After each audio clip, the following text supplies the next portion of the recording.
Thank you, Stu.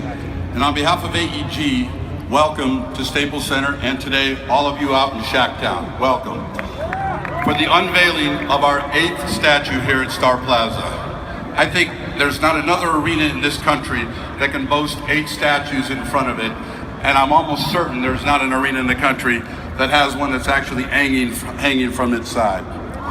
In 1992 and 93, when Shaq was a rookie playing for Orlando, I was the director of operations at the Great Western Forum. I watched with awe as he took down not one, but 2 basketball standards. First, in Phoenix, playing the Phoenix Suns. Second, in New Jersey, playing the New Jersey Nets.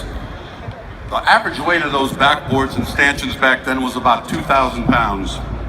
It was then I said to myself, man, I sure feel lucky that the Lakers only play Orlando one time a year at home, because my stress level would certainly be high if it was any more. 3 years later, Dr. Buss and Jerry West shocked the NBA world and signed Shaquille O'Neal as a free agent. My stress level immediately multiplied 41 times, as that was the number of games that the Lakers would play at home and the number of times that Shaq would actually have to take down a basket at the Great Western Forum.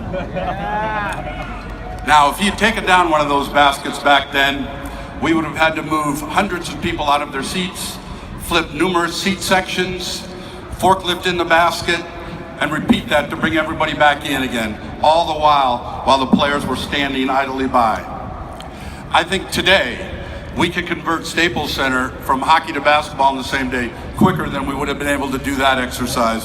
And I can tell you, back then, we would have made every sports show out there as a highlight that you did not want to be on. Now, nobody knew this back then, but as it neared the season, I called our operations staff together and I said, listen, you've got to give me some kind of false sense of security here that this is never going to come down. So we decided that we were going to go in the weight room every night when we set up the baskets and take as many of the weights as possible, and we were going to open up the back of the baskets and put all those weights inside.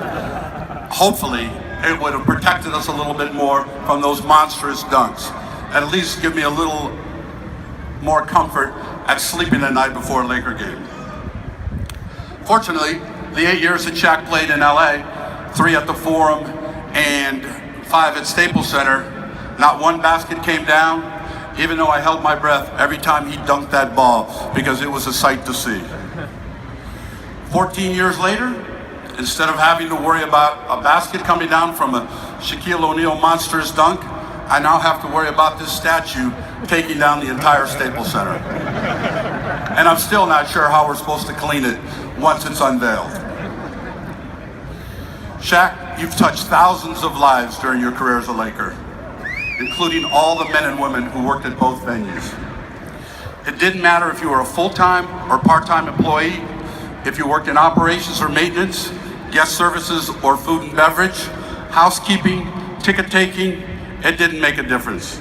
You greeted every employee with that infectious smile, that big handshake, and at times a big bear hug.